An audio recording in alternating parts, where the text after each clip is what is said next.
of all the Upanishads. Sarvopanishado gavo, dugdha gopala nandanaha, partho vatsa sudhir bhokta, dugdham gita mrutam mahat.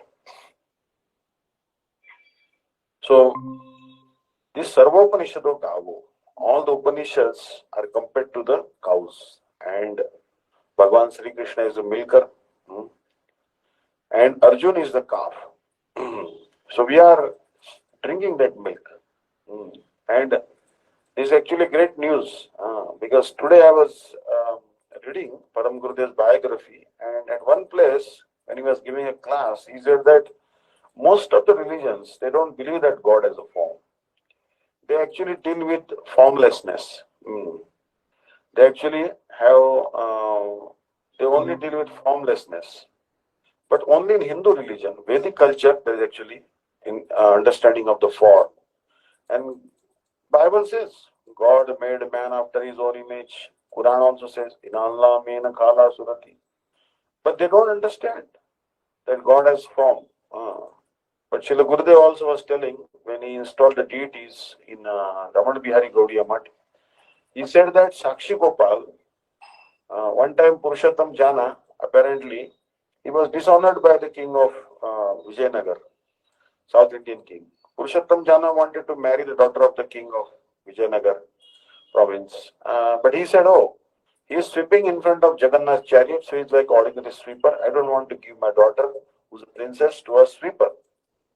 Then Purushottam Jana, with the help of Krishna Balram, conquered Vijayanagar kingdom and he brought Sakshi Gopal. He brought that Sakshi Gopal deity. But that Sakshi Gopal deity, now where is that Sakshi Gopal deity? That Sakshi Gopal deity is now near Jagannath Puri. But originally that Sakshi Gopal deity was in Vrindavan. And two Brahmanas, they went there. And one old Brahman and one young Brahman. And old Brahman actually was very satisfied by the service of the young Brahman, because young Brahman helped him travel all over India and take darshan at different places of pilgrimage. So he offered his daughter in marriage to the young Brahmana. And they kept that Gopal deity as witness, Sakshi Gopal deity as witness. Now Gopal was deity, was kept as witness, and later on that the older Brahmana wanted to still give his younger daughter to this young Brahmana in marriage, but his family pressure was there. In India, there's a lot of family pressure. There's actually a lot of family pressure that how can you give our daughter? We are from rich family. He is from a poor family. How our daughter will he will take care? So he refused. He refused to give his daughter in marriage to that young Brahmana. And as a result, what happened? That young Brahmana was rejected.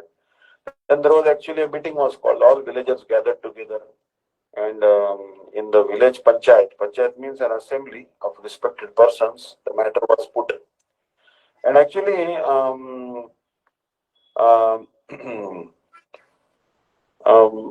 then that young Brahman said that yes, this older Brahman had promised me his daughter, but he is not giving me his daughter in marriage.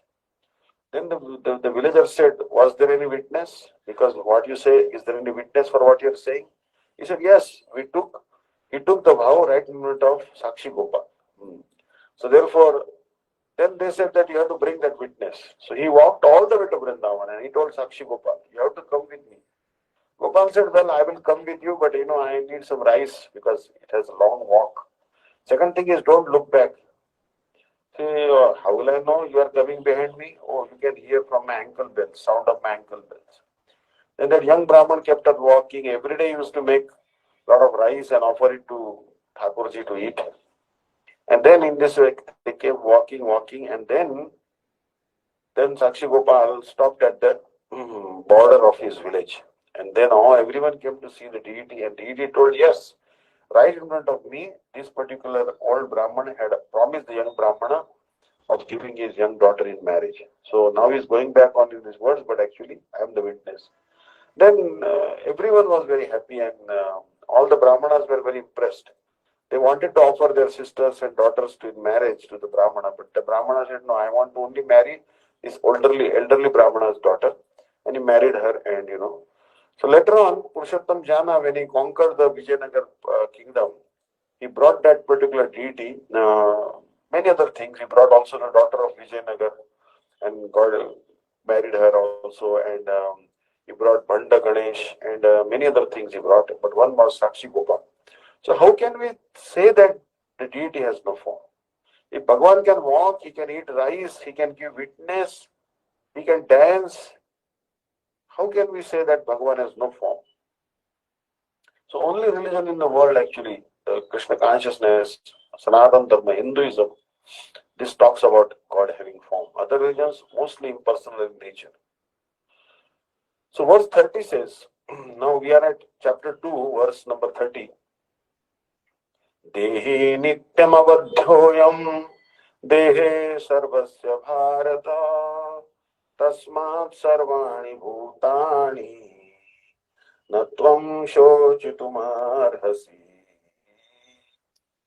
Dehi nityam avadhyoyam dehe sarvasya bharata tasmat sarvani bhutani na tvam shochitumarhasi. Dehi, here the soul is called Dehi. Deha means body and Dehi means one who resides inside the body. Understand? There is a house and there is a tenant. So this is a house, and who is living inside this house? The tenant. That is the soul. Nityam, eternal. Now, this is actually the beauty of Sanskrit. Dehi Nityam. Finish. One sentence is finished. Dehi is Nityam.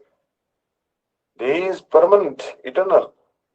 And also, one more adjective is given, avadhya, cannot be killed. Know that the soul cannot be killed. No weapon in the world can kill the soul. Dehi nityam avadhya. Ayam, this, dehi, within the body. Sarvasya, all beings. So everyone has a soul. Understand? Everyone has a soul. Today I read a report, actually, there is a Muslim school in Kerala. And they converse in Sanskrit, they learn Vedas, Upanishads, and they learn Sanskrit also. Because their teacher is telling them that it is very important to study all the religions. And there should be knowledge of all the comparative religion also. One should have the knowledge of all of them. And I know Sripad Bhakti Maharaj also. He was always for interfaith dialogue. Because when I met him in America, then he had told me, and also in Washington DC, that he said, once I did kirtan in mosque. He said, we invited the Muslims to come to our temple and pray. So they came and they prayed in our temple. And so we went to their mosque and we did kirtan. And it was a good dialogue, and we tried to understand each other's views. Understand? We try to understand each other's views. So God are not 20 or 30. There is only one God. Krishna is God. Ishvara Paramaha Krishna Satchidananda Vigraha Anadiradir Govinda Sarva Karana Karana. He is the cause of all causes. So there is, one cannot say, see now that there was actually a time in Christianity that they used to say that the women have no souls or animals have no souls. So basically the whole thing is that you tell that certain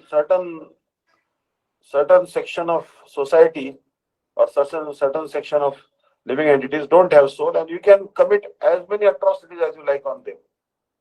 Understand? So there was in Christianity a time that there was a set of philosophers, so-called philosophers, who wanted to commit as many atrocities on women as possible. So they wanted to declare the women have no soul. So you can just exploit them left, right, and center.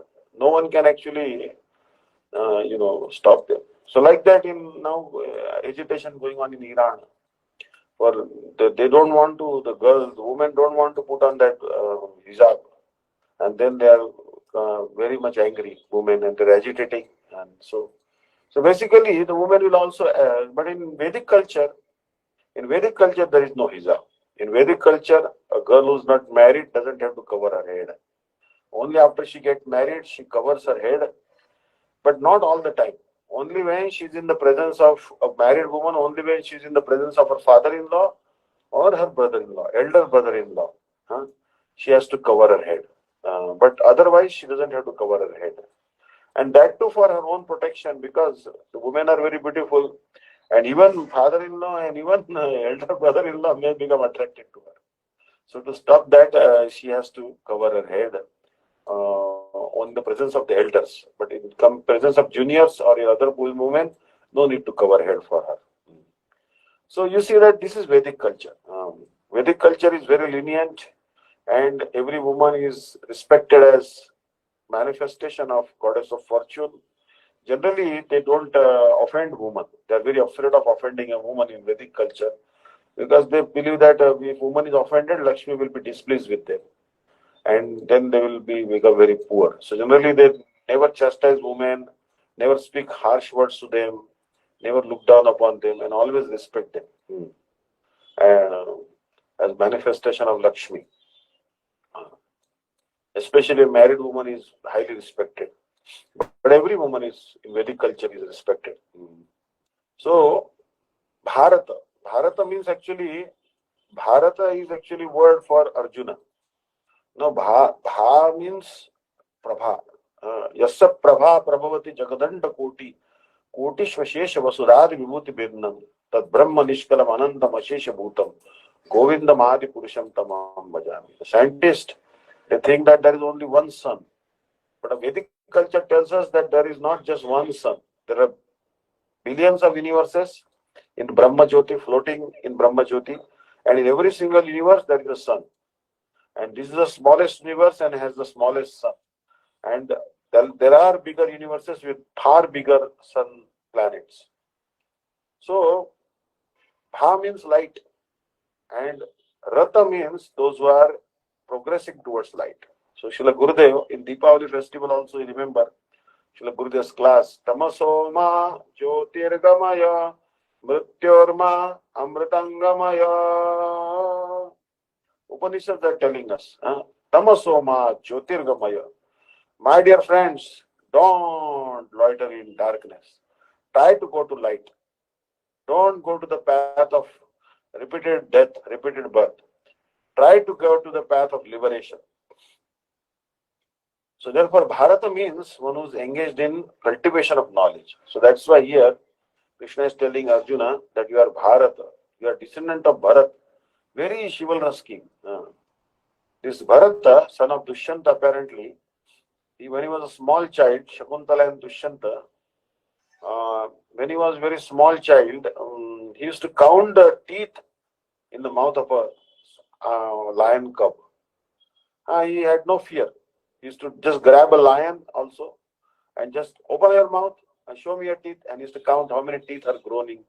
Even when he was 1 or 2 year old child, he had tremendous strength. He could subdue the elephants, subdue the lions, and could count their teeth. Actually, when I was a child in Mahabharata, we used to see these pictures. Pictures are very important. I still remember a very nice picture. If I find, I'll forward it to you. Where the son of Dushyanta and Shakuntala, he was counting the teeth in the mouth of the lion. Understand? So Arjuna is not, ordinary person. He was born actually in this great dynasty of Bharat, Dushyanta. He is Pandu. Pandu was also warrior, great warrior, and also Bhishma. So in that Kaurava lineage, he is born, descending from. Krishna is addressing it as, okay, you are Bharata. You are born in the dynasty of Bharat Maharaj, the great king Bharata, descendant of Shantanu.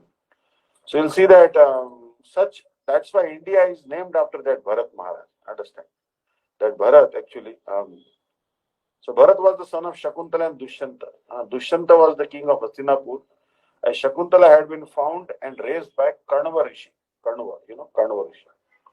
And his wife. Once while hunting in the forest, Dushyanta came to Karnava's ashram and saw Shakuntala. Understood? He fell in love with her. Okay. Obviously, Shakuntala was very pretty, so he fell in love with her. Shakuntala too fell in love with the king and they married. Dushyanta had to leave for his kingdom. He promised Shakuntala that he would come later and take her to Hastinapur. Shakuntala missed him very much. once lost in his thoughts, she was thinking all the time of Dushyanta. So she forgot to serve Durvasa Rishi when he arrived. Now Durvasa, that he is actually incarnation of Shiva, very angry, and son of Atri. So this Durvasa Rishi came, and Durvasa Rishi had a very short temper and he cursed her. In forgetting to serve me, the one you were thinking of will forget you. Now you see, Durvasa Rishi became very angry with her because she was remembering her husband. Husband was away, gone to Hastinapur, and she was remembering her husband very much. And when Durvasa Rishi came, she forgot to offer him obeisances or to serve him. So he cursed her that you are remembering your husband, but he will forget you. So Dushyanta had forgotten Shakuntala because of that curse. So he did not recognize Shakuntala. So Shakuntala went actually to meet to meet Dushyanta, said that I begot your baby, but he failed to recognize her because she was under the curse of Durvasa. Thereafter, she did not have the heart to return to her father's ashram and started living in, say, Marisha's ashram. So how can she return to her father Kanwad ashram? She said, oh, my husband is not accepting me, and how can I show my face to my husband? So she started living in another sage, Marisha's ashram. Here, unknown to Dushyanta, Shakuntala gave birth to a son named Bharat. He was a very brave child. He was not afraid of anyone or anything. Bharat played with lion cubs every day. Dushyanta had forgotten his wife Shakuntala and had no idea that he had a son.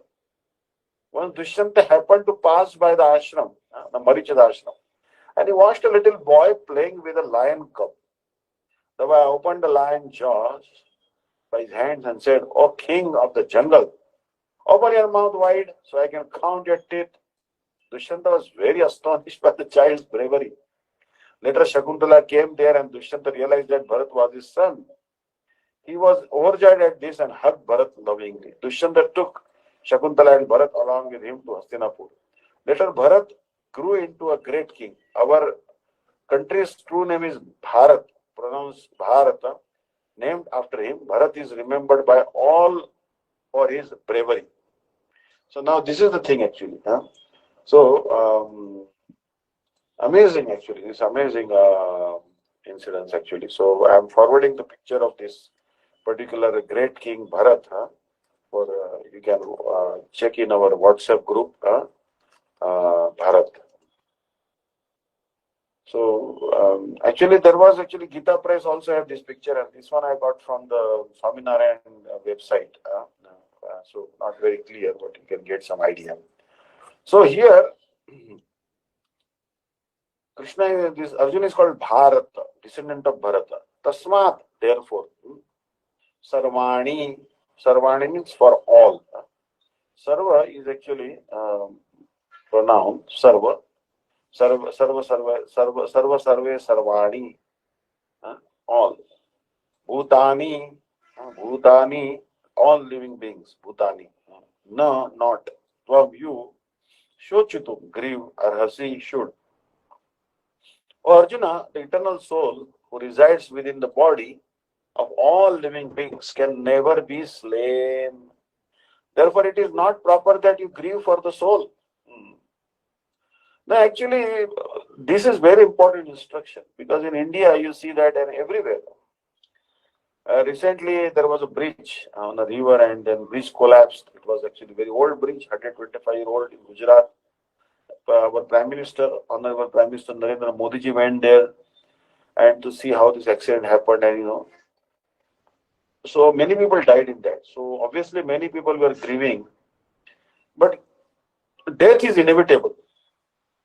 We cannot avoid death, but we can contemplate on these meanings of these shlokas. Then the distress will vanish. The distress will go away. That is the power of Gita. So Gita's message is that it can help you control grieving. Understand? So actually, the many problems of the world actually can be simply solved by the second chapter itself. If people contemplate the second chapter, they can be free from many vices in the society. Understand? Actually, you develop detachment from your relatives. You develop detachment. For example, your daughter is not listening to you, or you say, "Oh, your daughter is not listening to you, your son is not listening to you." And then you think, "Oh, I am a spirit soul. This my son is also a spirit soul, and that's it." So what is the problem? Ah, he has independence. He's not my son. He has only appeared in my family. Next lifetime he will appear in some other family. If or he or she doesn't want to listen to me, that's okay. They have their own free will, understand, and not break your head over that. So this help Bhagavad-Gita is so much helpful in dealing with day-to-day life. So Arjun may ask, what should I do and what should I not do? Please instruct me definitively. Krishna would then answer, give up your lamentation and fight. Now again and again you see that second chapter, third chapter, fourth chapter, up to 18th chapter also, till Krishna is just telling him one thing. Give up your lamentation, fight. Go give up your lamentation and fight. For this purpose, the verse beginning with Dehi is being spoken. Now, this was also the message of Srila Bhakti-Vidanta Saraswati Prabhupada. Now, you'll see that the life of great devotee, Narottamananda Brahmachari. Now, there were two great jewels came to Gaudiya Vedanta Samiti. One was Nitila Pravishta, my Guru Maharaj, Om Vishnupad, Ashtottar Shrimad Bhakti-Vidanta Narayan Goswami. And there was also another great jewel, Shishi Radhanath Vanachari, that is Nitila Purishtam Vishnupad Shisham Bhaktivedanta Trivikram Goswami Maharaj. These two great jewels came to Gaudiya Vedanta Samiti, to the lotus feet of Srila Bhakti Pragyat Keshav Goswami Maharaj, by the hard work of Narottamananda Brahmachari. Now this Narottamananda Brahmachari, he was born as in a Brahmin family. His name was Sri Nrupendra Sanyal. Now Nrupendra Sanyalji, he was actually an editor of a newspaper. And when he came to once Mayapur and saw Prabhupada and heard his lecture, he decided, I want to surrender to the lotus feet of Prabhupada. I want to become his, servant. And he accepted initiation from him. And he was given the name Narottamananda Brahmachari. And he was sent for preaching with Srila Bhakti Rakshakshidhar Maharaj and other sannyasis. Under their guidance, he was preaching in Mumbai. So once he was sent to Mumbai, but he didn't want to give up association of Prabhupada. But then he thought that what is more important, association of Prabhupada or to follow the instruction of Prabhupada? Prabhupada, Bhakti-Siddhanta Saraswati Prabhupada, he wants me to go to Mumbai. So it is foremost for me to follow the order of Guru. And when he went to Mumbai, he started preaching. Although he didn't want to leave association of Prabhupada, but he followed the order and he went to Mumbai, started preaching. Then one day, Prabhupada sent him a whole Bhagavatam set in Bengali with his name written on it, Narottamananda Brahmachari. And when he received that Bhagavatam, which was with his name written from Prabhupada, he preserved it. And he said, yes, Prabhupada is telling me I must study Bhagavatam. And he was diligently studying Bhagavatam. And in fact, when he gave Bhagavat Saptah in Gurudev, nearby Gurudev's village, maybe Sahibganj, where Gurudev was posted as a police officer, Gurudev could not speak Hindi. Gurudev could not speak Bengali. The Bhagavad Saptah was in Bengali. And Narottamananda Brahmachari could not speak Hindi. So they communicated in English, international language. And Gurudev was very impressed by his preaching and he came to join Gaudiya Math. Credit goes to Sri Narottamananda Brahmachari. He was the right-hand person of Srila Bhakti Pragyat Keshav Goswami Maharaj. The point I am making here is that sometimes we may find it difficult to follow the order of Gurudev, but we should nevertheless make an effort. Even if it is some little painful or we are feeling separation, still, like Narottamananda Brahmachari followed the order of Srila Bhakti-Siddhanta Saraswati Prabhupada. So Krishna is the Guru and Arjuna is the disciple. So what is the duty of the disciple? Guru Agyahi Avicharaniya. Someplace, I think the great drama written by Kalidas, Raghuvamsham, it is said, Guru Agyahi Avicharaniya. Don't deliberate, don't ponder, oh, Guru's order, shall I follow or not follow? Just jump. Just like army. The army, there are some armies in the world. If they tell you march, left, right, left, right, left, right, and a valley comes in front of you. Suddenly you see a valley in front of you. And if the commander-in-chief has not ordered you to stop, you have to keep on walking and you have to fall in the valley. But you cannot say, oh, it's a valley, you should tell me to stop. No, no. Order is order. In military also they follow that. So what to speak of, spiritual life? How diligent we should be in following the order of Guru.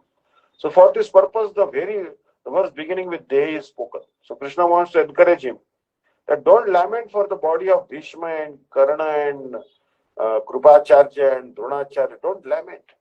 No one can kill Bhishma and Drona. They are eternal souls. You may kill their body, but you cannot kill their soul. So now the verse 31 is being spoken. Swadharmamapi chaveksha na vikampitum dharmabhi yuddhashayonyat kshatriyasya na vidyate. Swadharmamapi chaveksha na vikampitum dharmabhi yuddhashayonyat kshatriyasya na vidyate. Swadharmam, your own religion, your own religious duty, api.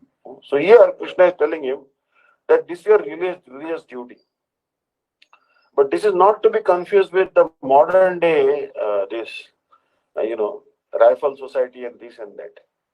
Modern day, there is no proper Kshatriyas, understand? They use the weapons on feeble persons, women, shooting them. This is not Kshatriya Dharma, understand? You just take a rifle and you shoot poor children in the kindergarten. Is this Kshatriya Dharma? No. Kshatriya means that both should be equal. When you are fighting, if both have bow and arrow, then only you fight with him. If both have gada, club, then you fight. And both should have properly rested, properly fed. Like for example, Krishna wanted to conquer Jarasandha. So he consulted with Uddhava what to do, how to get rid of Jarasandha. Then he said, you dress as a Brahmana and go to him. And he will ask you for some charity. Oh, take some charity, you are a Brahmana. Then you ask him charity, the war, the battle. So when Krishna, Bhima and Arjuna dressed like Brahmanas, although they are Kshatriyas, and went to Jarasandha, Jarasandha saw that Brahmanas have come, and then Jarasandha said, what do you want in charity? And then Krishna said, just fight. Just fight with any one of us. And Jarasandha said, oh Krishna, you ran away many times. Arjuna is very weak. Bhima is my equal. I'll fight with Bhima. Daytime, they used to fight. And nighttime, they used to have food together. They used to eat together. Understand? And he used to give them all types of foodstuffs and soft bed and everything. And they used to together. That is Kshatriya Dharma. Means the war is only in the daytime, not in the nighttime. But these days, when the war happens, nighttime they will attack when everyone is sleeping. They cannot hide. Understand? This is not Kshatriya Dharma. So Arjuna's Dharma is to fight a righteous war, not unrighteous war. Api means also cha and aveksha. Cha is actually, in English you say Ram and Sita. In Sanskrit they say Rama cha, Sita cha. Ram and Sita. Understand? Aveksha, after considering. No, not. Vikampitum, hesitate. Arhasi, you should. So Krishna is telling him, don't hesitate to do your religious duty. Dharmyat, for religious purposes, because yuddhat, then fighting, shreha, auspicious engagement, anyat, another, kshatriyasya, for the warrior, na vidyate, there does not exist. For kshatriya, there is no need to go to Ganga, Jamuna, Saraswati, Narmada, or any holy place, Pushkar. He has to simply see this blood bath, that's all. Kurukshetra is already a place of pilgrimage. It's a very holy place from time immemorial. It is becoming more pure because there is a celebration, there is a festival of this particular war. It's actually a festival because everyone is benefiting. Those who fight in this war will all go to heaven. No one will go to hell. Understand? Those who fight and lose, they go to heaven. And those who fight and live and win to rule, they become kings. But who is a greater beneficiary? One who fights and dies becomes greater beneficiary. Why? He can go to heaven. Understand? So you see that it's a great festival actually. For it's an open door to. It's an open house. It's an open house. Understand? For heaven. Understand? Like many corporate companies and Wall Street, I have to see there's their open house. Come with their biodata and get a job, get an appointment letter. So like that, it's an open house actually. Just you can very easily go to Swarga. Moreover, even after considering your duty as a Kshatriya, it is not at all proper for you to hesitate, as there is no more auspicious engagement for a Kshatriya than to fight for religious purposes. Because you see that Kshatriya, he must try to protect. He must try to protect. He should protect cows, brahmanas, women. Like in Bhagavatam, a story will come that there was a king, and that particular king, he was protecting the cows in the night time. And night time, what happened? A tiger, maybe a tiger or lion entered into the stable of the cows, Goshala. And in dark, he hit the tiger. But because it was dark, he didn't know what he was aiming at. And it happened that due to the stroke of his sword, one cow died. Understand? And the tiger also was injured. Obviously, tiger's ear was cut. So, anyways, he was cursed by his guru because he had killed a cow unknowingly. Anyways, so he accepted the curse of his guru, and then he did austerities and penance and atonement also. But you see, the kings, they were so much worried about the maintenance of the cows. And now, actually, the cows are most vulnerable in India. Like when I went to Bangladesh last Kartik, maybe 2-3 years ago, I spent one Kartik month in Bangladesh because Bangladesh is also a holy place. Most of our acharyas have come from Bangladesh only. And there, night time, people may sleep outside, but cows are always kept inside, in lock and key. And I told them that in India, we keep the cows outside and we sleep inside the houses. And your Bangladesh is different. You keep the cows inside the house and you sleep outside, in the porch or somewhere. They said, yes, nighttime cows vanish here because the cow killers come and they kill the cows. They take away the cows and eat them. So we have to keep the cows in lock and key. Many times cows are taken. So cows have no protection in Kali Yuga. But actually today, I forwarded one quote to Sripad Bhakti-Vidanta Maharaj also. I was just searching something actually. And then actually there is one dictionary I have. This French people have compiled this dictionary. And there I found one quote actually. In that quote, I'll read it to you. I'll forward to the group also. गोदानफलं यथा गोमार्गस्य तथा कर्ता गोलोके क्रीडते चरम इति प्रतिष्ठा तत्वे हयशीर्ष पंचरात्रम. There is one scripture called Hayashirsha Pancharatram.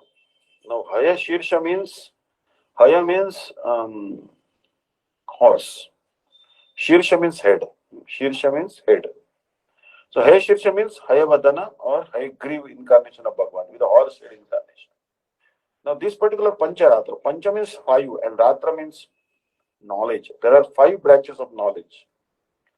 So in that one, it is told that Go Patha Dana Phalam. If you make a pathway for cows to tread upon, if you make a nice path for cows which is free from thorns and obstructions, then Gomarga Satha Karta Goloke Kridati Charam. Then you go to Golok actually, a planet of the cows, to live with the cows for eternally, or maybe Golok Vrindavan. Understand? So you see that actually cows are so important, so valuable. Even this particular ashes, the Sripad Bhakti Maharaj sent me ashes from Bangalore. in a packet. Actually, he was doing Agnihotra, and we used to collect that ashes, and we know it was holy. But Maharaj told me that if you can sprinkle it in the forest or in the garden, it will can counteract the radioactivity and many benefits he told. But actually, they did the analysis of it. And you know what? Actually, and once I was in Maharashtra, and then there was my friend. He was burning the cow dung patties. Cow dung patties of Indian breed of cow. He was burning them for no reason. I said, "Why you are burning them?" He said, "This is order. I'm getting a big order. I have to sell this cow dung ash for 2,000 rupees per kilo for a cancer patient." I said, "Why?" Because he says it has tremendous oxygen in it. Our body needs a lot of oxygen, and cancer patients also need more oxygen because of cancer that they have shortage of oxygen, and in oxygen, cancer cannot grow anymore. Understand? So that's why all this order they mix it in water and they drink it. But this Agnihotra ashes, what it does is if you mix it with the water becomes pure. It has 46% oxygen, mind you, 46% oxygen. It has 30.12% silicon. Calcium is 7.7%. Magnesium is 2.6%. Potassium is 2.61%. Understand? Chlorine is there. Aluminum is there. Phosphorus is there. It has iron content in there also. Sulfur is also there. Sodium is there. Titanium is there. Manganese is there. Barium you'll find. You'll find zinc in it. Strontium, lead. You'll find copper in it. And you'll find 80 ppm copper is there. Vanadium, bromine. So many nice things are there. These Agnihotra ashes. It's so easy. So easy actually. That's why these Indian breed of cows are so important. So if you want to increase oxygen in your system, you just have to mix little bit of this cow dung ashes. Sripad Bhakti-Vidanta Maharaj every day, makes them in Agnihotra and just and actually I was seeing actually there was a mother. She was weeping on the. I'll forward that YouTube video also to you. She was crying. She was crying bitterly. Then they asked her, "Why you are crying so much?" She said that I have a daughter, and she showed the picture of their daughter in that video. And she had contracted some serious skin disease. No pathy, no allopathy or any pathy could not, means any technique, any conventional medicine system could not cure her. Her skin was having eruptions and very, very ugly she was looking. Then she heard about these Agnihotra ashes. She started mixing in little cow ghee, these Agnihotra ashes, and applying to the face of her daughter. And now her daughter is so much better. So she was crying. So there is actually so many benefits. So many benefits are there. So basically, the Kshatriya means he must protect the cows. It is the job of Kshatriyas, ruler class. Brahmanas, women, they should be protected. And Krishna is again and again telling Arjuna that if you don't fight, then the cows are in danger. Women are in danger. Our children are in danger. Our future is in danger. So now Krishna is again encouraging. Next verse is very powerful verse. Yadrichaya chopapannam swargadaramapavrutam sukhina kshatriya partha lavante yuddhamedrusham. Yadrichaya chopapannam swargadvaramapavrutam sukhina kshatriya partha lavante yuddhamedrusham. Yadrichaya, of its own accord, Cha, Upapannam arrived, Swarga, to the higher planets. Swarga means actually higher planetary system.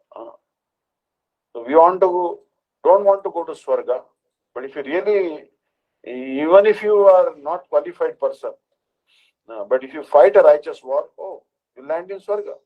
Understand? So Swarga means Bhuloka, Bhurloka, Swarloka, Janaloka, Tapoloka, Maharloka. Understand? So these are higher planetary systems. And lower planetary system, Tal, Vital, Atal, Sutal, Rasatal, Patal.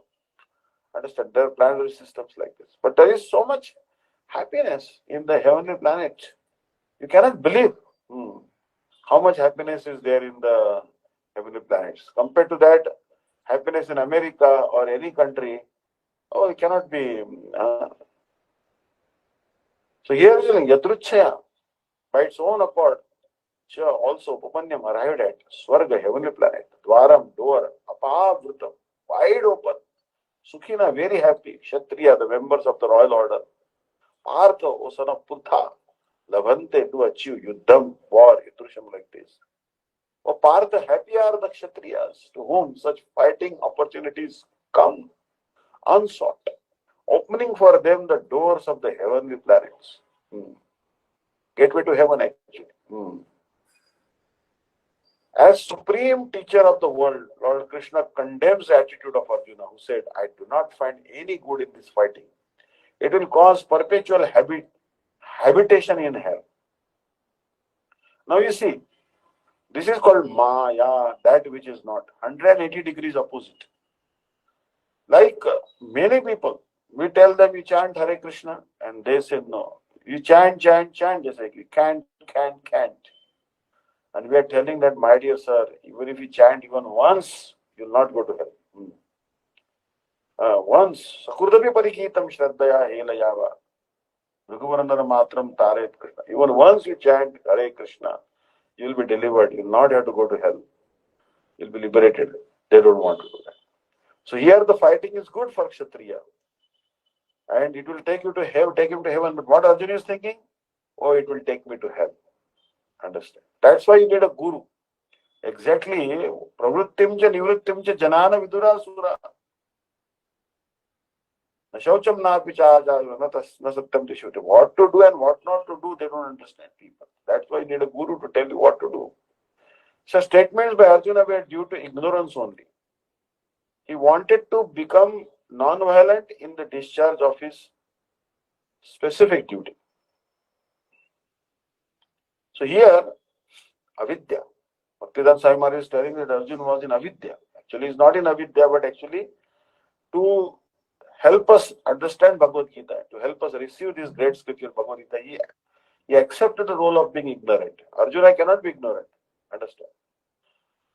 So, you want knowledge. Knowledge is how to get knowledge. Then you surrender to spiritual master. You hear his Harikatha. And you chant the holy name. Even if you chant the holy name, intelligence will dawn upon you. You stay in Mathura, if not by body, by mind, bhakti will come. And he wanted to become non-violent in the discharge of his specific duty.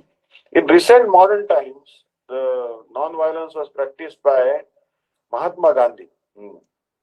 So Gandhiji, he was non-violence. He did a lot of experiments with non-violence actually. But Arjuna, Krishna is advising him violence. Because the question is,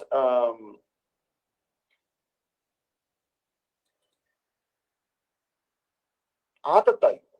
Let us try to understand the concept of Atatai. Atatai means those who are attacking you. For example, someone attacks your house, someone poisons your foodstuffs, someone sets your house on fire. What is the duty of a Kshatriya in such case?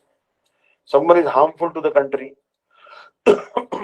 Someone is harmful to the cows and Goshala. You have to kill such persons. Kshatriyas have a license to do so. Understand? That's why the police officers and our soldiers are given the firearms to protect the country. That is their duty. Kshatriya's duty to protect the innocent persons, the citizens. So, Krishna is telling Arjuna that you cannot be non-violent. That is not Kshatriya's job. He must engage in violence if necessary. For a Kshatriya to be in the battlefield and to become non-violent is the philosophy of fools. Understand? It means that the gun is carrying or the bow Arjuna is carrying is only showpiece. Understand? It is not a showpiece.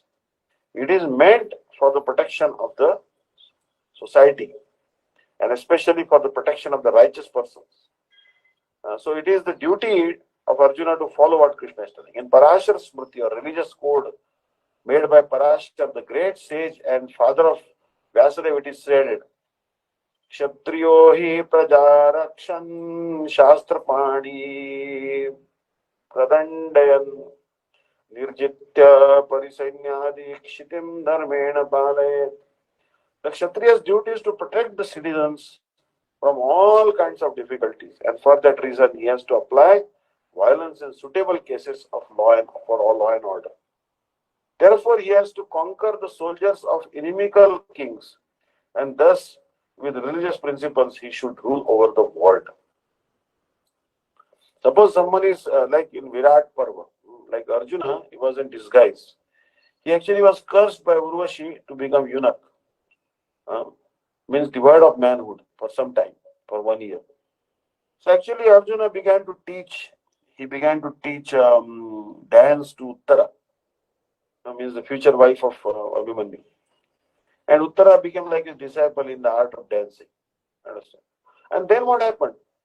Duryodhana came, Karna came, and also Racharya, Krupacharya, Bhishma came, and they all attacked the kingdom of Virat and took away all his cows. They were taking away the cows. And Arjuna told Uttara.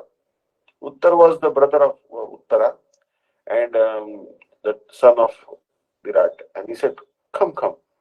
Now you ride my chariot and I will get my weapons. I hidden my weapons on a tree.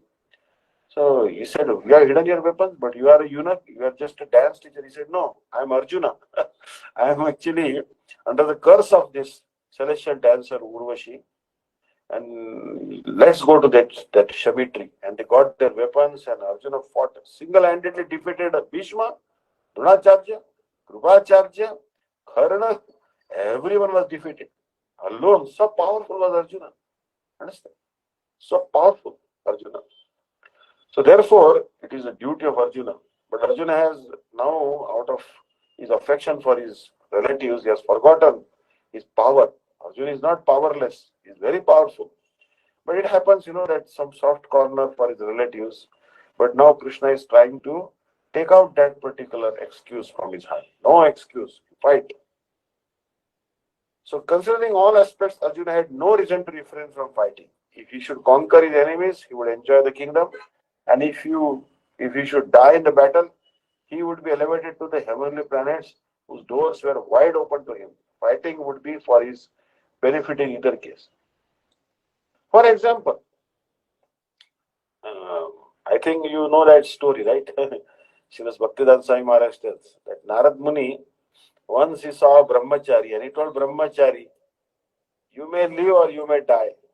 Or maybe he told brahmachari, you better die. You better die. Then someone asked him, Narad Muni, why you told brahmachari you better die? He said, brahmachari has to do so much hard work for the Guruji. And when he dies, he is assured of a great destination. He will go to the spiritual planet, or he will born in even a better family, that. Or maybe he'll go to Vaikuntha or Golok Vrindavan by service to Guru. So I told him, you die because it's a blessing for you.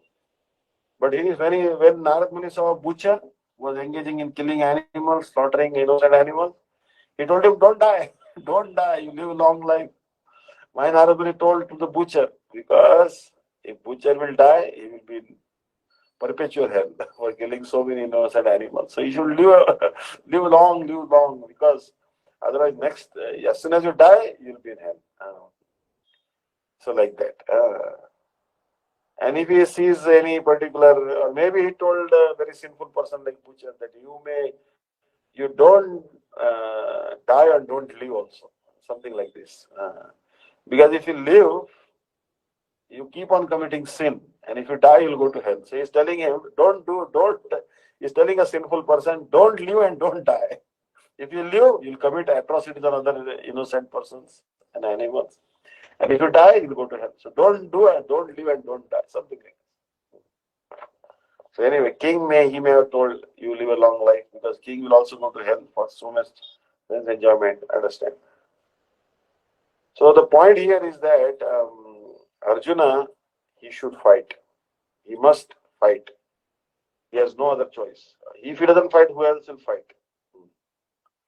So here, Srila Gurudev is also telling in his purport that, O Partha, fortunate are those Kshatriyas for whom such an opportunity to fight comes of its own accord. It is just like a wide open door to the heavenly planets. Now you see that Srila Bhakti-Vedanta Swami Maharaj, he was also told by Bhakti Siddhanta Saraswati Prabhupada, you should preach in the English language in the Western countries. He had to suffer so much hardship, but he preached in the Western countries. By his mercy only, we all are here. Srila Gurudev also used to say that a lot of credit goes to him. He actually did a wonder, miracle. He fulfilled the prophecy of Chaitanya Mahaprabhu. Prithvi te achet nagradi krama sarvatra prachara hete moranama. Every town and village, my name will be preached. So he never hesitated. Even he became very old, 70-year-old. Still, he never forgot the order of his guru. Srila Gurudev also, he became very old, but he saw that the mission of Srila Bhakti-Vedanta Swami Maharaj was going to be a failure. Many people were living in the moment of Krishna consciousness. Even sannyasis were getting married, brahmacharis were falling down. So he was very worried what will happen to the future of ISKCON. So to encourage the devotees of ISKCON, he went to the Western world and he preached there very strongly among ISKCON devotees and all the Gaudiya Math devotees, even neophytes, and made them very staunch, explained them Jaiva Dharma and other important Siddharthas. So they all followed the order of Bhakti Vedanta Swami Maharaj, their own Guru Maharaj. Even Srila Bhakti Vallabh Tirtha Maharaj also, he followed the order of Srila Bhakti Pramod Puri Maharaj to go and preach in the West. Srila Gauragovind Maharaj also, he traveled around the world and he preached Krishna consciousness very strongly. There was an opposition, but he never hesitated. So, opposition will always be there. Bhakti Swarup Damodar Goswami Maharaj also. But he never worried. He was very revered Vaishnava. And he left the world preaching.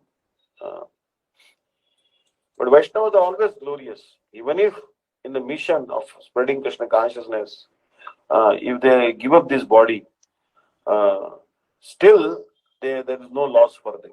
They always go to higher destination. Always higher destination. Vaishnavas are assured. Shri Bhagavan says in a religious battle, those who are killed by the conquerors attain more happiness than those who kill them. So this is better. To get killed is better. More happiness will come to you if you get killed in the righteous war, because you'll go to heaven. Therefore, to give more pleasure to Bhishma and others than to yourself, you should kill them. You pleasure, Baba. Please your Guru. He's your Guru, right? Kill him. Kill him and send him to heaven. Send him to heaven. He'll be happier there. Anyway, what happiness is there for Bhishma now? His great-grandson, Duryodhana, is not listening to him, not respecting him. And he had to see so many bad things. How Draupadi was disrobed, dishonored. All bad things he had to see. So just help Bhishma get rid of his body and send him to heaven. Therefore, to give more pleasure to Bhishma and others than to yourself, you should kill them. What is the duty of a great-grandson or a disciple? To give more happiness to Guru.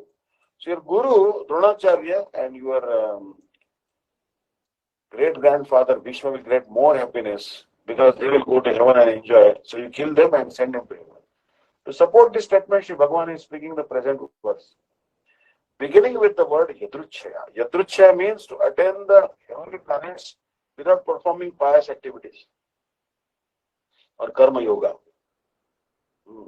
Generally, to go to heavenly planet is not easy. Going to America is not easy. Forget about going to heavenly planets. From morning till night, everyone is standing in a queue to apply for American visa. America is like heaven on the earth. But what to speak of heaven in the sky? The inner devils, billion times more opulent.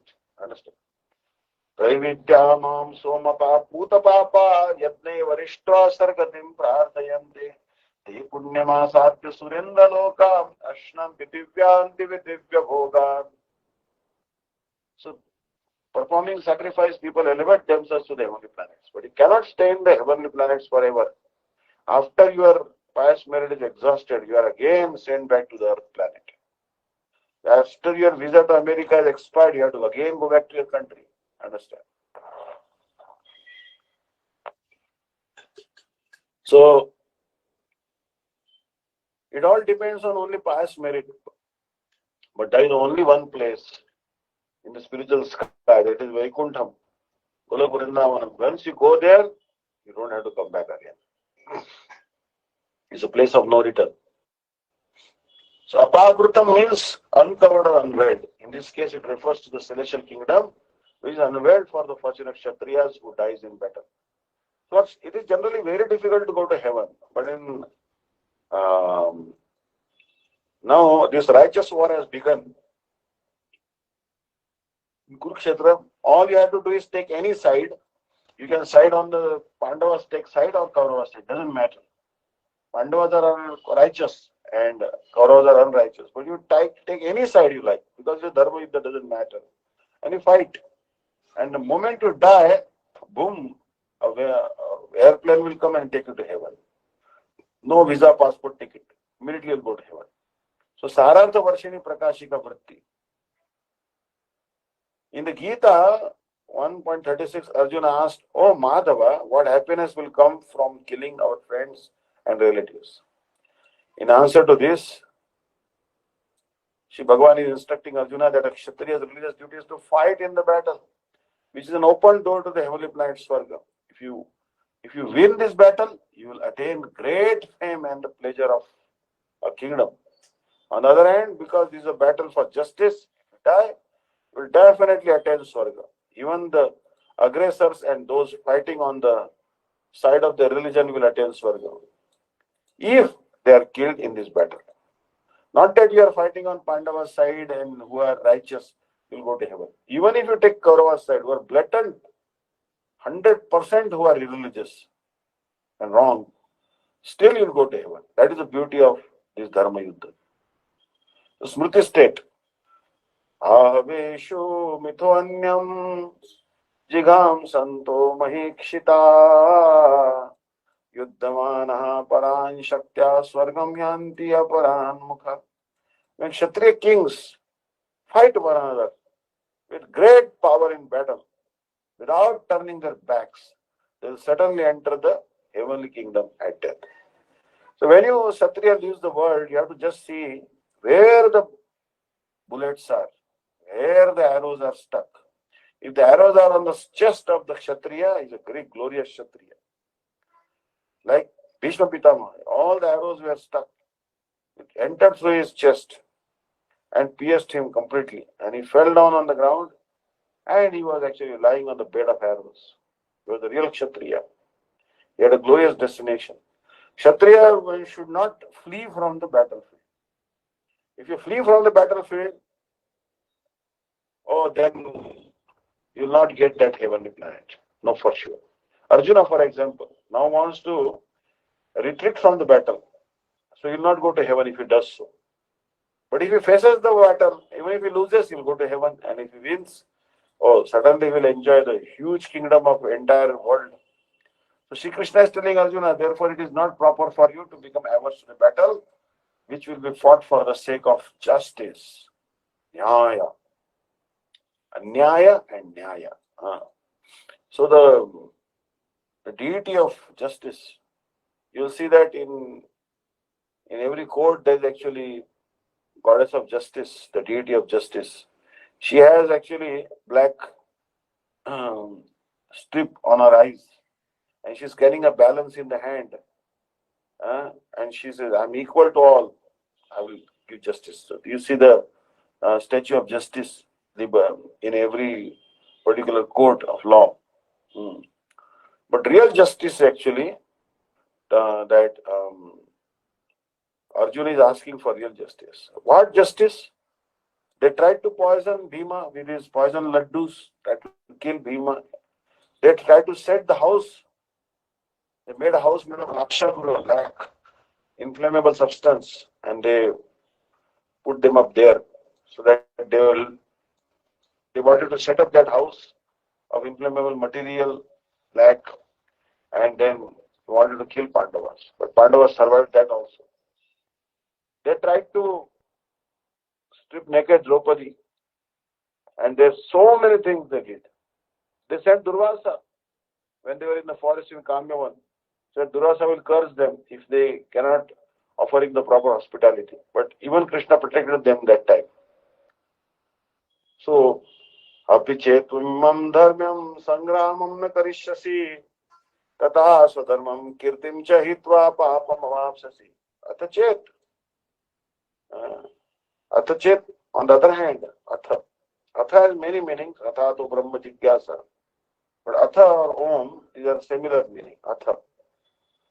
Atha, on the other hand, chet, if, tvam, you, imam, this, dharmam, this duty, sangramam of war, na, do not, karishyasi, perform, tata, then, swadharmam, personal duty, kirtim, fame, cha, hitva, losing, papam, sinful reaction, avapsasi, you'll gain. However, if you do not perform your scripturally prescribed religious duty of fighting this religious battle, you lose your fame and your dharma as a kshatriya. Furthermore, you simply reap sinful reaction. In the previous verse, beginning with Atha, and in the following three verses, Sri Bhagavan is explaining the defects in taking the stance of not fighting. So basically, it doesn't make sense not to fight. Nothing will happen by not fighting.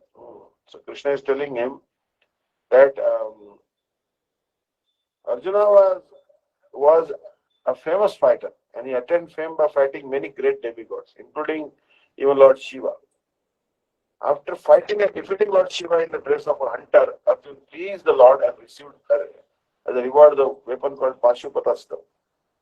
Everyone knew that he was a great warrior. Even Dronacharya gave him benediction and awarded him the special weapon by which he could kill even his teacher. So he was created with so many military certificates from many authorities, including his adopted father Indra, the heavenly king. But if he abandoned the battle, he would not only neglect his specific duty as a Kshatriya, but he would lose all his fame and good name, and thus prepare his royal road to hell. In other words, he would go to hell not fighting, but by withdrawing from battle. So Krishna is telling, if you withdraw from the battle, you will go to hell. But if you fight the battle, you will go to heaven. So you see that there's nothing to lose for you. You have a weapon from Pashupatastra, very difficult to get. I think it's in Kathmandu. Lord Shiva disguised as hunter, and he shot an arrow, and that arrow hit a boar, wild boar. And Arjun also shot an arrow that time, same time, and it also hit the wild boar. So there was a debate between them who has really shot an arrow and injured the wild boar. And so the Kshatriyas, they go for hunting also. So Lord Shiva joked with Arjuna and gave him darshan when he was on a pilgrimage, South India. So, and then he gave him Pashupatastra also, because he was pleased by the fight of Arjuna. Because there was a fight between Arjuna and Shiva. Till Arjuna didn't know that this hunter is actually Shiva. There was a fight. And Shiva was satisfied by the prowess of Arjuna and gave him benediction. So, again and again, Krishna is telling, you should fight. So we'll stop here today. If anyone has any questions or comments, please let me know. Thank you so much. Hare Krishna. Vanchakalpatarvashya kripa sindhuvajapatana pavanebhyo Vaishnavebhyo namo namah. Hari Bol, Hari Bol. Hare Krishna, Hare Krishna. Hari Bol, Hari Bol. Strong point. Hari Bol. Hare Krishna. Revati Didi, how are you? Hare Krishna. Fine. Long time no see. Yeah, I actually thought the class was 9:30. I didn't know it was 10. So I joined late. Okay. Anyhow, I see that. Can we do some chanting? Sure. Okay. Should I? Okay.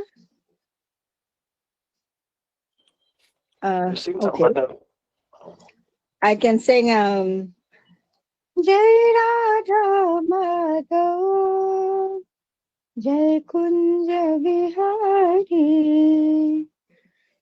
Jai Radha Madhav, Jai Kunja Vihari, Jai Gopi Janavallabha, Jai Girivardhari, Jai Gopi Janavallabha, Janavallabha, Jai Girivardhari, Jai Radha Madhava, Jai Kunja Bihari,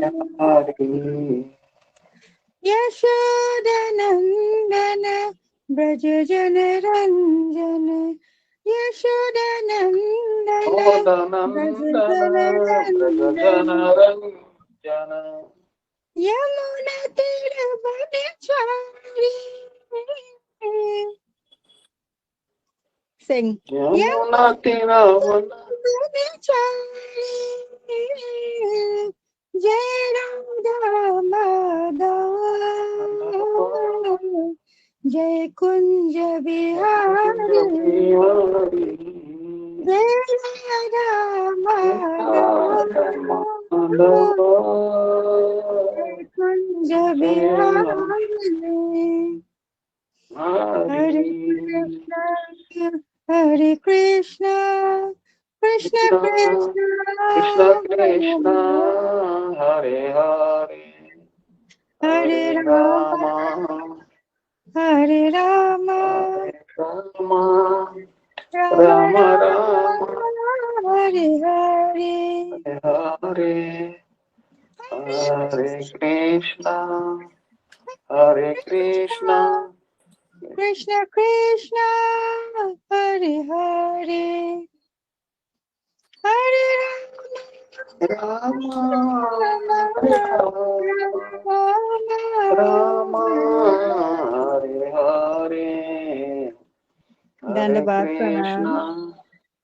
Dandavad, Dandavad. Thank you so much. And I'm so happy that actually I got this idea today, this Amrita Bindu, because Vishaka Didi had to go and it was not sure whether she'll be able to attend. So I was conducting this class. I see now all the devotees, Vishaka Didi, Gadashi Didi, Kantimati Didi is our Nicole. Father's name is Haridal, I think. She Didi and Rauti Didi and all, so many, also from China, Didis, and all are there. I'm so happy. So please continue attending, encourage also others to discuss this Bhagavad-Gita. Actually, Bhagavad-Gita is should not be ignored. Srila Gurudev always used to stress Bhagavad-Gita. And Srila Gurudev wrote this huge commentary on Bhagavad-Gita from Vishwanath Chakravarti Thakur's book. So we should, because difficult times for the planet, and you see sometimes deaths also. In Corona times, we saw many deaths in India. Recently, a ship was found in Australia shore with 800 patients of Corona patients, so like this. So we don't know, but Bhagavad Gita teaches us, don't be afraid. Don't be afraid, because you are not this body. Srila Gurudev always used to tell even terminal cancer patients, serious cancer patients, and he used to give this advice. He said, doctor says you cannot cure you, don't worry about it, because you cannot die. You tried your best, you took the medication, but now it is in Krishna's hand. And because you have taken Harinam from me and you are chanting Hare Krishna mantra following Ekadashi, you are assured of a greater destination. You'll again come back in a devotee family with a very wonderful body, and again you will start doing bhajan. So make best of this bad bargain and keep on chanting Mahamantra. So every moment you should keep on chanting this Mahamantra. There is no hard and fast rule. न देश नियमो तत्र न काल नियमो तथा नोच्छिष्ठादो निषेधास्ति श्री हरे नाम मंत्र बोलते. Especially in Bhajan Rahasya, it is very clearly told. The first Hare Krishna Mahamantra, the first two syllables, Hare Krishna, what is it talking about? The first verse of Shashtakam and Anartha Nivritti. Anarthas, we are in so much anarthas, so many unwanted habits are there. We are in ignorance, avidya. And these first two syllables, if you utter, even if you utter only Hare Krishna, this avidya will go away. Explain the meaning of the two syllables. Pardon? Explain it in details to me. The syllable Hare Krishna. Last month, Sripad Bhakti-Vidanta Maharaj, he gave a class every day about the glories of Brajamandal Parikrama. Because we are doing Parikrama in Kartik, so many devotees could not go for Kartik, so they were doing virtual Parikrama, right? Through the Google Meet and other applications. They were fixing their mind on Braja. But what is the benefit of being in Braja? Rupa Goswami says, Muktir Govinda Bhaktir Vitrana Chaturam Sachidananda Rupam Yasyam Vidya Yugalam Udayate Tarakam Bharakamcha Krishna Satpatti Lila Khanira Khana Jagan Maudi Ratna Sate Vaikunt Adya Pratishtha Pratetu Mangala Anam Tarapam. If you stay in Mathura, then the two functions of Krishna's internal potency, knowledge potency manifest. First potency will give you liberation, and the second potency will give you Krishna Prem. So Vidya and Avidya. Avidya is actually ignorance and forgetfulness of Krishna. So when you stay in Mathura, if you visit Mathura under the guidance of pure devotees, and when you hear Harikatha from Vaishnavas, you serve the Vaishnavas, when you engage in Nama Sankirtan, automatically Avidya will vanish and Vidya will come. And Vyasadeva has confirmed this, that when you chant the name of Vishnu, 6 benefit comes. Vishnu Nameva Humsa Shamala Parata Punyam Utpade Brahmadi Sthana Bhogat Myotimata Shri Guru Pada Dvandva Bhaktim Tattva Jnanam Cha. Tattva Jnan automatically manifests in your heart if you chant the Mahamantra. Even if you are not very learned, not very scholarly, don't know much Siddhanta also, but if you chant this Hare Krishna mantra loudly, which is given by Gurudev, no hard and fast rule, certainly transcendental knowledge will automatically start manifesting in your heart. So that's why this Gurudev, our Gurudev, always gives us this Maha Mantra first. There's no hard and fast rule. Like for example, last day of Kartik, every male devotee had to shave. Like for example, see, we have to shave. And but women, they don't shave. So Gurudev was telling that. So what Gurudev was telling that so many of our sinful reactions come in the shape of our hair, and those sinful reactions will go away when we cut our hair. Anarthas, bad thoughts, and all our anarthas and sins come in the shape of our hair on our head. When we cut our hair on the head on the last day of Kartik, then we become free from those sins. But women cannot cut their hair for social customs. Don't allow it. A woman doesn't look good without hair also. No. So, but what the woman should do? Gurudev says that a female devotee, if she will cook wonderful foodstuffs, delicious foodstuffs for the service of Krishna and Hari Guru Vaishnavas, then by that particular activity she will become free from sin. Male devotees will become free from sin by remembering Krishna and shaving their head. And female devotees will become free even if they don't shave their head by cooking wonderful foodstuffs. So for women, a special concession is given. They have to cook nice, delicious foodstuffs and offer to Thakurji and Vaishnavas. And they are actually very expert in that. Like Draupadi. Draupadi also, she was very expert cook. And Rajasuya sacrifice also, Krishna said that there was a bell, it was not ringing. So they asked Krishna why the bell is not ringing. Krishna said some pure devotee is not fed prasadam. So they invited that pure devotee, Shapach Valmiki. He was born in dog-eater family, Valmiki. Not to be confused with the Valmiki of Ramayana, author of Ramayana. And Shapach Valmiki came and honored prasadam, still the bell didn't ring. Because Draupadi was thinking that he's mixing all the foodstuffs. He doesn't know how to eat individual prasadam. Again they invited him and again they fed him some just prasadam. Draupadi cooked again. They gave him prasadam and then this time he mixed all the foodstuffs again with Shapach Valmiki. And then he honored that and the bell started ringing because no one thought badly of him. Because he said that I am actually not taking the taste. I am not eating sweet, pungent, hot, or spicy, or I am not saying it is sour, salty. No, I am not seeing these prasadam foodstuffs, I am actually honoring the nectar of Krishna's lips. Krishna's lips, nectar, has fallen in this prasadam. When you honor this bhoga, prasadam is nothing but nectar of Krishna's lips. I am honoring that.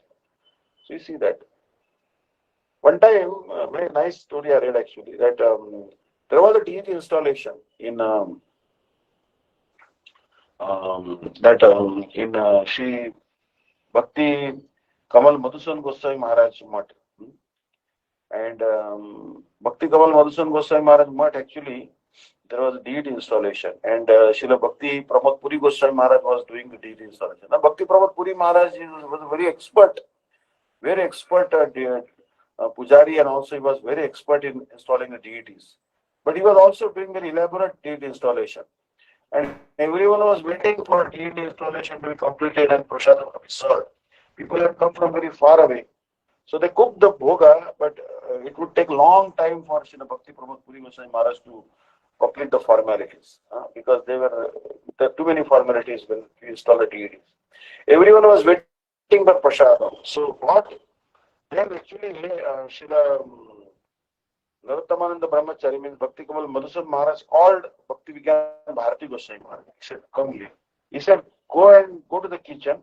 Whatever foodstuffs that are cooked, from each item you take in plate for Thakurji, and place each item in bowls and other plate, and put that plate, the first portion of that prasadam, bhoga, in the Puri Maharaj temple room, where Puri Maharaj is celebrated. Go and put it there. When Srila Puri Maharaj will finish the deity installation and formalities and chant his mantras, then he will offer that bhoga. But once you have taken the first portion of the foodstuffs, then you can, that is already considered prasad. Even if it is not offered yet, it is still considered prasad, and it can be served to the persons who are waiting there. Understand? The devotees are waiting there actually for prasad. So till then, actually, Srila Bhakti-Vidanta Bharati Maharaj had never heard like this. He had never heard that you can take the first portion, but in some, this is not to be done always, but in some emergency situation, this is okay. This is okay. So that is he learned at that particular time. So lot of things he learned actually. Actually, Srila Bhakti Kamal Madhusan Goswami Maharaj, Srila Paramahansa Maharaj, and Sri Bhakti Pragyan Keshav Goswami Maharaj started preaching together, and they were assisting. It was decided that Srila Bhakti Pragyan Keshav Goswami Maharaj will initiate disciples, and Srila Bhakti Kamal Madhusan Goswami Maharaj and Paramahansa Maharaj will preach everywhere. And three of them, they were actually, were together in Gaudi Vedanta Samiti. But actually what happened later on, some differences of their opinion started coming. So then Bhakti-Vidanta Madhava Goswami Maharaj intervened, and then he actually told that he should move to Bardhaman. Bardhaman is nearby place, Bardhaman. Bhakti Kamal Madhusan Goswami Maharaj. And Paramahansa Maharaj should actually, he will be, I think he was told, he will get a place in Mayapur. And then, because Srila Bhakti Pragyan Keshav Goswami Maharaj has many disciples in renounced order of sannyas and brahmachari, so he should be given the position of Devananda Gaudiya Math. Actually, what happened that Srila Gurudev also writes about this, that Srila Bhakti Pragyan Keshav Goswami Maharaj started having disciples, and he was very much attached to his disciples. He was always very much loving to his disciples. That is natural. The Guru has so much love and affection for his disciples. And once one devotee, Anandamohan Brahmachari, became sick, he started spending so much money on him also to cure him. So other God brothers could not understand this, and they objected to him that you are spending so much money on your disciples, and especially just one disciple, why you are spending so much money like this? But Param Gurudev never hesitated, because he so much loved his disciples. So anyways, then they slowly, they left, the company of Srila Bhakti Pragyan, and they started separate mutts, actually. But you can see that this is called Shishya Vatsalya. There was so much affection Srila Bhakti Pragyan Keshav Goswami Maharaj had for his disciples. And I have seen that actually even in Sripad Bhakti Maharaj also, that he always very much worried about his disciples. The Guru doesn't have to express it, but he always actually is worried about their welfare. And Guru actually it's a very responsible position because it takes responsibility for you to take you to the spiritual world. That's why Srila Gurudev, like in life history of Ramanujacharya also will see that Ramanujacharya, he wanted to meet Yamunacharya, and Yamunacharya, he could not meet Yamunacharya. But later on, someone called Mahapurana, who was in the disciplic succession of Yamunacharya only, initiated Ramanujacharya.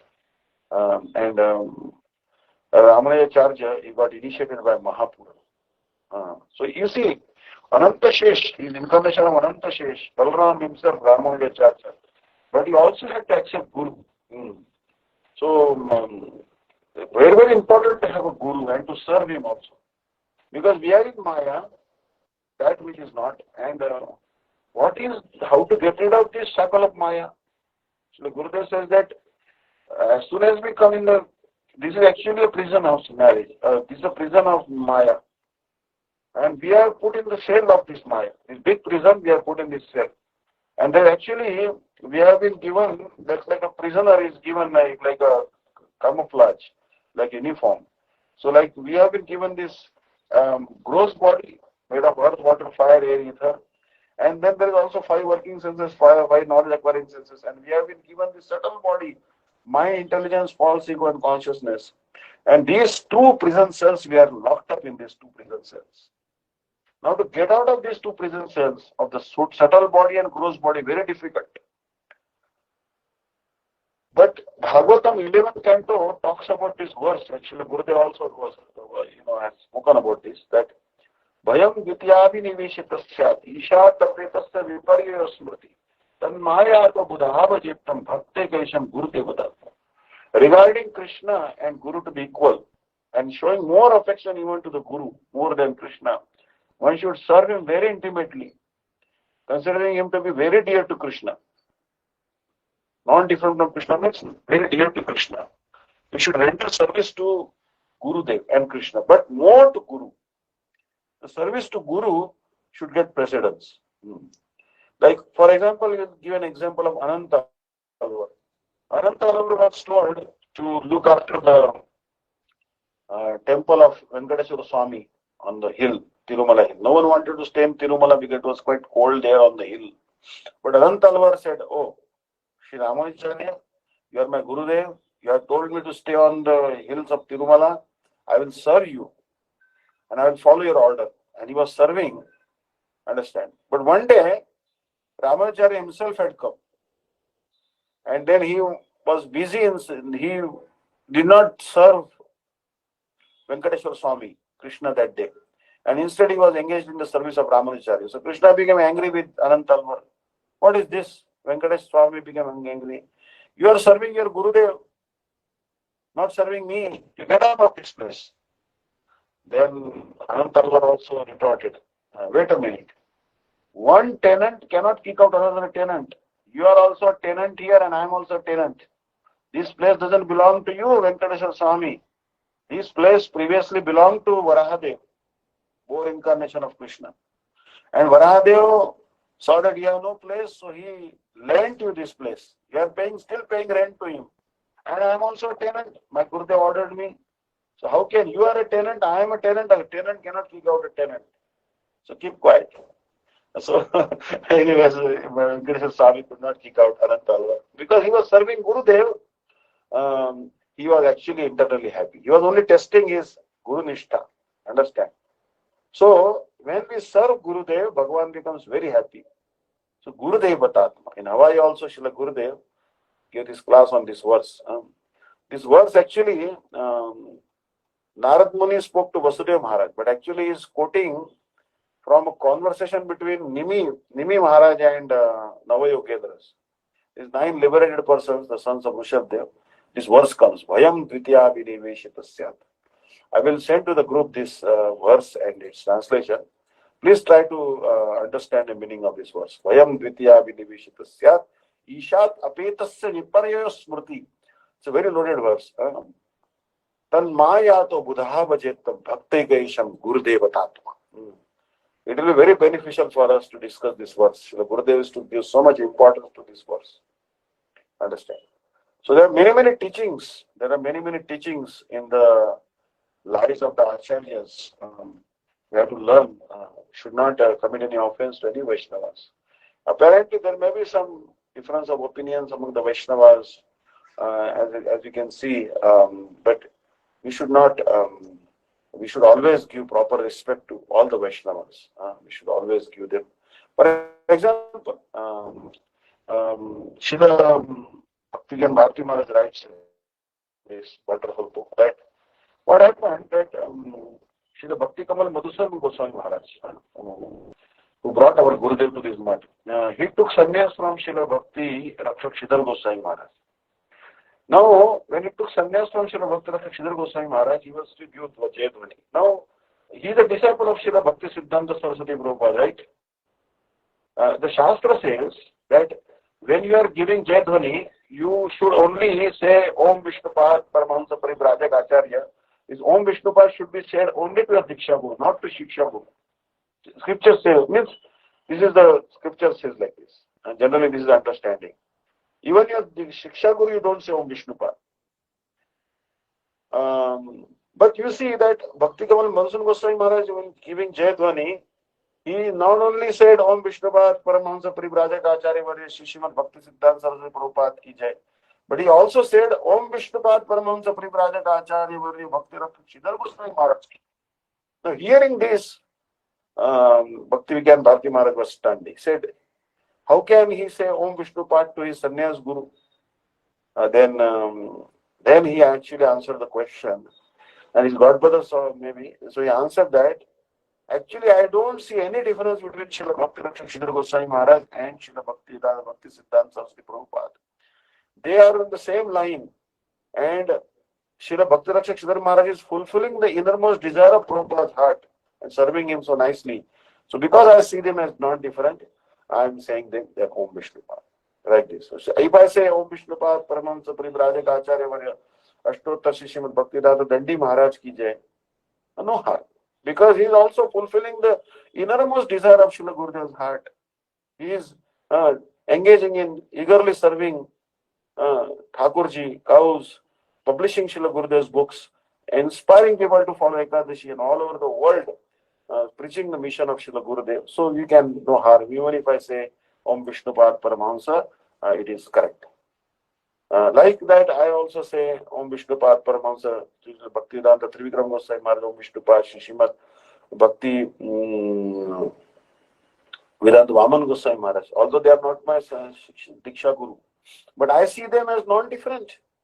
Gaudiya Math was standing on three pillars, Brahma, Vishnu, Mahesh. So they are Shiksha Gurus of my Gurudev. I can say they are I can say to them Om Vishnupad. Or even Srila Bhakti-Vidanta Bharati Goswami Maharaj or Srila Bhakti Vallabh Tirtha Goswami Maharaj. I can say Om Vishnupad. Why? Because they are Gurudev's family. They were very affectionate to Gurudev. And Guru is actually one. Sripad Dandi Maharaj also many times he says Guru is one. Guru is many manifestations, but actually Gurudev is Balram. Guru Tattva is one actually. My Guru, your Guru, they are not different Gurus. Understand? Guru Tattva is one. Guru Tattva is very complex to understand also. But always try to respect your Guru. Vaishnavas are very merciful. Especially Guru is very merciful. And Krishna is very pleased when we engage in the service of our Guru. You can see that Ramayacharya, served Mahapurana. And then also, Bhakti Siddhanta Saraswati Prabhupada, he accepted initiation from Srila Gopishwar Babaji Maharaj. Bhakti Vinod Thakur, he took Diksha from Bipin Bihari Goswami, but he accepted Shiksha from Srila Jagannath Das Babaji Maharaj, such an elevated Vaishnava. They are themselves very elevated, but they all accepted Guru. Understand? So we should also always regard our Guru as a bosom friend. Very close. Krishna is for everyone. But Guru is for you. He has come for you. Krishna may be very busy. but Guru has time for you. He will pay special attention to you. Krishna is too busy, understand? And Krishna may not listen to your prayers also, is too busy, understand? Who will listen to your prayers? Your Guru will listen, Vaishnavas will listen, Radharani will listen, Yashoda Maya will listen. So it is always higher to pray to Vaishnavas than to pray to Krishna. It's more effectual also, more effective also. To pray to the Vaishnavas. If someone is praying to Chaitanya Mahaprabhu and someone is praying to Rupa Goswami, who will be getting faster result? One who prays to Rupa Goswami will get faster result. Understand? They are more merciful than Mahaprabhu. Understand? Gurudev, Sripad Bhakti Maharaj, Anirudh Prabhuji, Sripad Bhakti-Vidanta Vishnu Maharaj. All Vaishnavas, Srila Bhakti-Vidanta Vishnu Maharaj, Sripad Bhakti-Vidanta Vishnu Maharaj, they all are actually preaching all over the world. They are in one family. They are not a different family. We should respect the acharyas of all the Gaudiya Maths and all the Vaishnavas are preaching. We should respect. We are in one family. Understand? Respect all the Vaishnavas. Panchākar Katara Vaishya Kripa Sindhu Vaishya Paritānam Pāvāni Vaishnava. Hari Bol. Thank you so much. Hari Bol. Hare Krishna Maharaj. Dandavat Param. Thank you so much for this wonderful class. Hare Krishna. Thank you. Hare Krishna. Hare Krishna. Maharaj, Nicole wants to speak to you, Maharaj. Maharaj, Nicole wants to speak to you. Her father's name is Harilal. Her father's name is Harilal. I have a friend in Bangalore, his name is also Harilal. He's very helpful to me. I like that name, Harilal. Hare Krishna. Hare Krishna. Tell me, Didi. Dandanath Hare Pranams. Krishna. Hare Krishna. I have a question before I speak to you. You said earlier on that we go somewhere and we don't come back, or we go and we come back. When we go back to Godhead, we don't come back. Where do we go when we have to come back? In Bhagavad-Gita. Actually, there is Bhagavad-Gita talks on verse. Natad bhasayate suryo nashashankona pavaka yadgatvana nivartante tadhama paramam mama.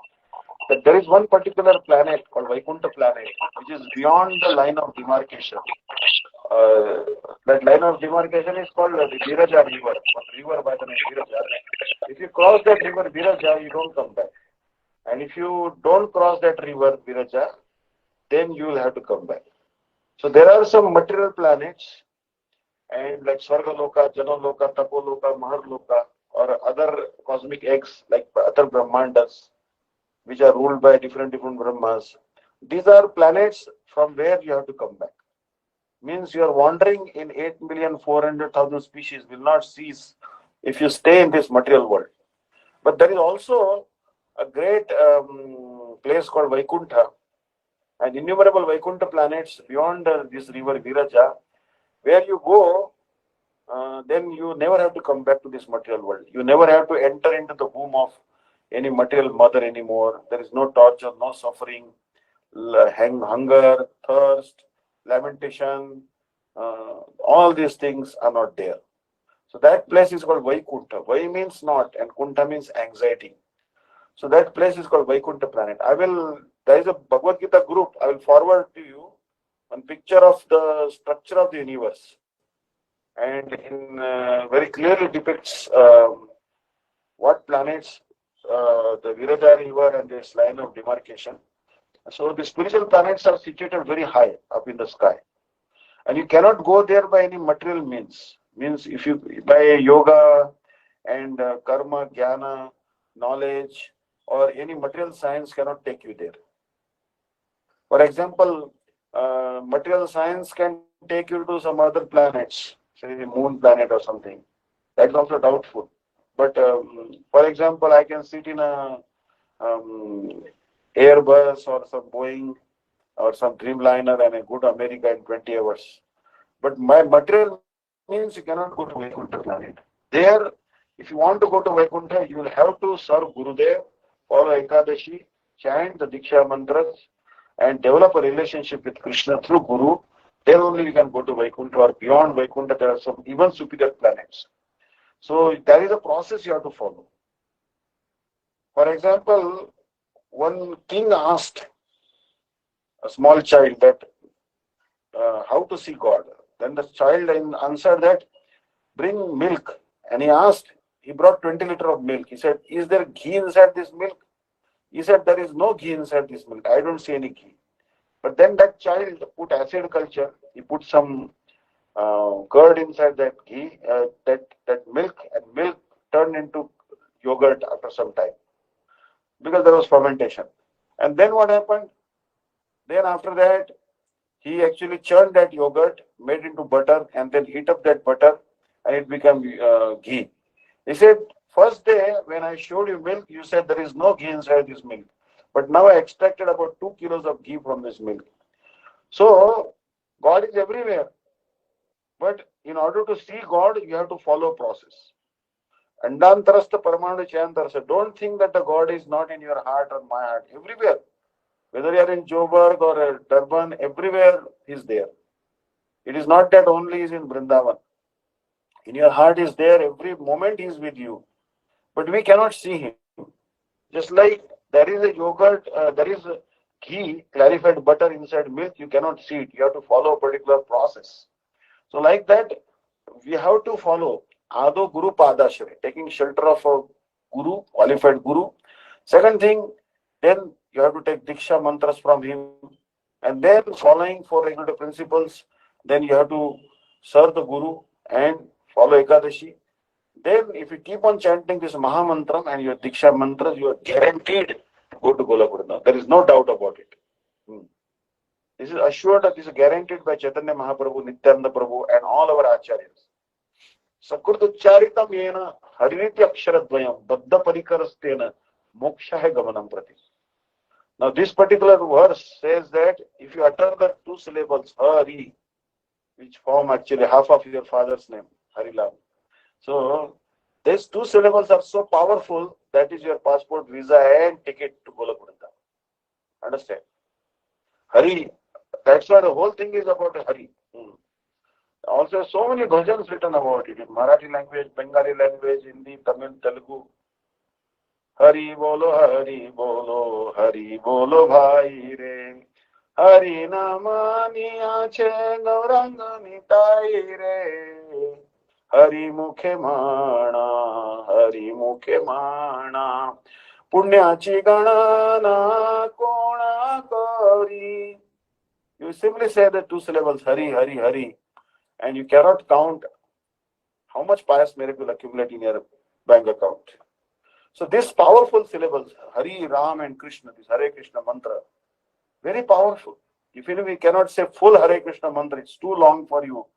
Even if we say Hare Krishna, that is also enough. Even if you say Krishna, that is enough. If you say Ram, that is enough. Any name of God, if you say Ram, Krishna, Hari, Narayan, you will get liberation. No doubt about it. Especially Chaitanya Mahaprabhu told, no hard and fast rule for chanting this mantram. Anytime, every time. Actually, some realization may come when you have a disease.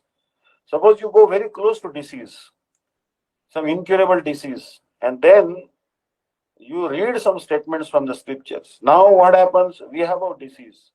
What we do? We go to Google.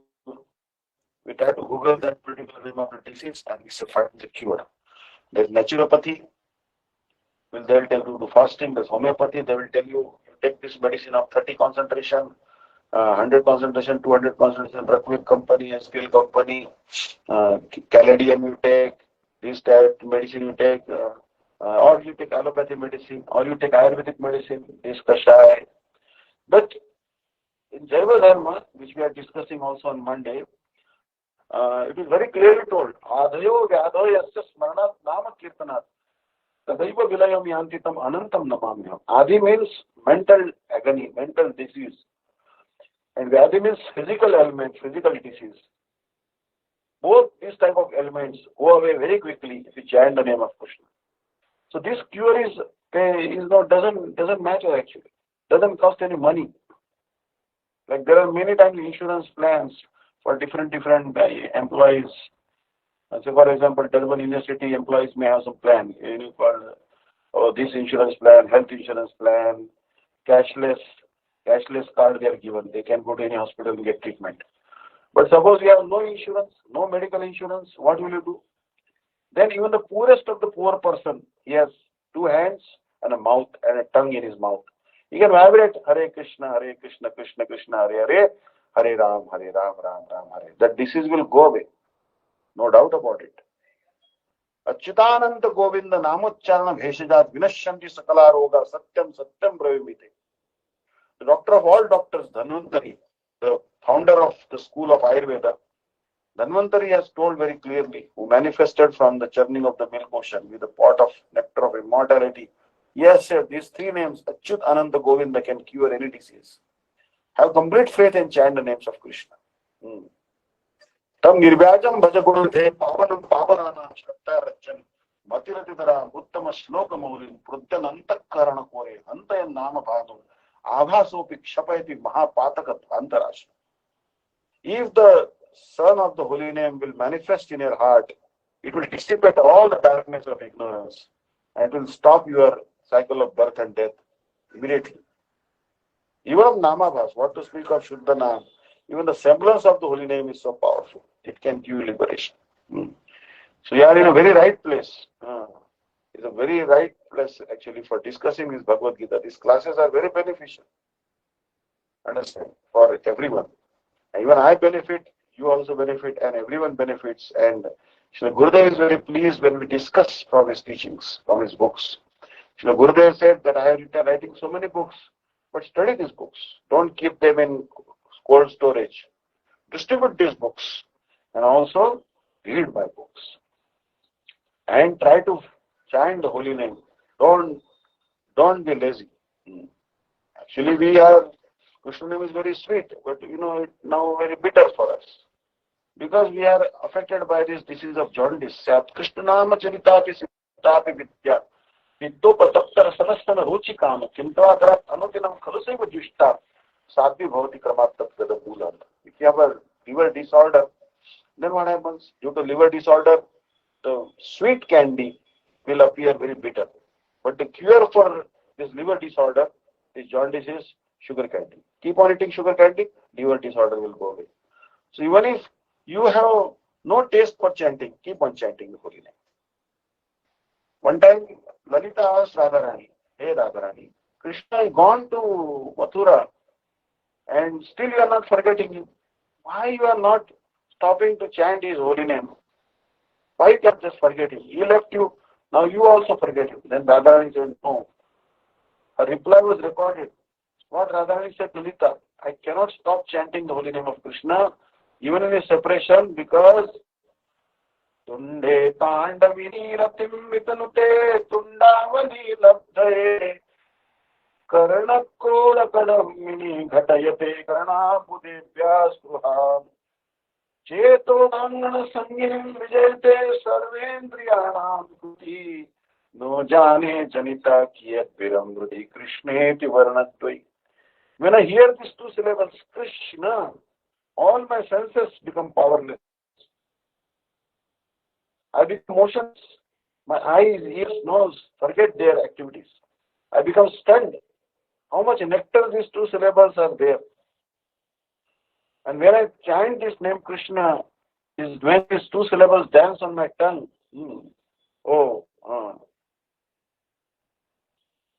I feel that word with our mouth is not enough. I should have thousands of mouths like Anantashish. There's a gigantic serpent who's upholding this earth planet on his head. That 1,000-hooded Anantashesh has 2,000 tongues in the mouth. And with his 2,000 tongues, he's always uttering millions of names of Krishna. And even saliva is falling from the mouth of that humongous serpent. But he's not having any time even to wipe that saliva. There's so much nectar. No one, even Krishna, cannot explain the glories of his holy name. Kaha kaho lage nama badai Rana sakat nama gunagani. Goswami Tulsidas says this Siddhanta. Even Krishna himself cannot understand how glorious is holy name. Even Ram cannot understand. So we are very fortunate. Chaitanya Mahaprabhu himself and our Guru Maharaj and Sripad Bhakti Maharaj, they have brought this holy name. Please chant this holy name, Hare Krishna Mantram, and be happy. So 20th is Ekadashi this month. Please follow Ekadashi. Don't take meat, fish, eggs, and onion, garlic, carrots, red lentils, and try to follow some dietary restrictions. Offer your food to Krishna and start chanting mantra. And if you're not initiated, take initiation from a qualified guru like Sripad Bhakti-Vidanta Maharaj and be very happy, make your human life successful. Understand? Because this human life is once in a million, one in a million opportunity. It's very rare. The probability of getting a human form of life is one in million actually. The probability is very less someone gets a human form of life. So don't waste it. I'm also telling myself I should not waste my human form of life. Whatever years are left, we should use it properly. Hare Krishna. Thank you. Hare Bol Didi. I hope Nicole Didi, I answered your question. Hare Krishna. Hare Krishna. Yes, you did. Thank you. Hare Krishna. Thank you. Hare Krishna. Hare Krishna. Hare Krishna. Thank you, devotees. Hare Bol. If anyone has any question, you can ask. You can always write in this group, WhatsApp group. Vishaka Didi will add you to this group.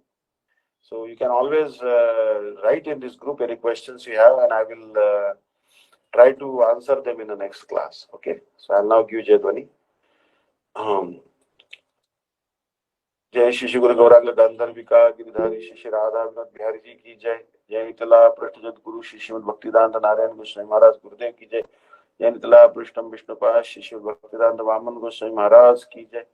जय नितला पृष्ठम विष्णुपाद श्री श्रीमद भक्ति रक्षक्षेत्र गोस्वामी महाराज की जय। नितला पृष्ठम विष्णुपाद श्री श्रीमद भक्तिदांत स्वामी महाराज की जय। नितला पृष्ठम विष्णुपाद श्री श्रीमद भक्ति प्रज्ञान केशव गोस्वामी महाराज की जय। सपरिकर शिल जगत गुरु भक्ति सिद्धार्थ सरस्वती गोस्वामी ठाकुर की जय। प्रेम से कहो श्री कृष्ण चैतन्य प्रभु नित्यानंद श्री अद्वैत गदाधर शिवासदि गौर भक्त वृंद की जय। श्री श्री राधा कृष्ण गोप गोपी गोवर्धन द्वार स्वनात्मक मंडल की जय। हरिनाम संकीर्तन की जय। अनंत कोटि वैष्णव वृंद की जय। जय त्रिवेणी स्वामी श्री श्रीमद भक्तिदांत महाराज की जय। नाम निष्ठ संत श्री दास प्रभु की जय। मठे से वृंद की जय। धामवासी भक्त वृंद की जय। Itai God Premanande, Hari Bol. Anangman Prabhu, you are here. You should have given Jai Dhani, but I think, okay, next time. Okay. Thank you. Hare Krishna, Hare Krishna. Thank you, Maharaj. Thank you. Dandavat Param. Hare Krishna. Dandavat. Thank you. Thank you so much. Thank you. Hare Krishna, Hare Krishna. Hare Bol.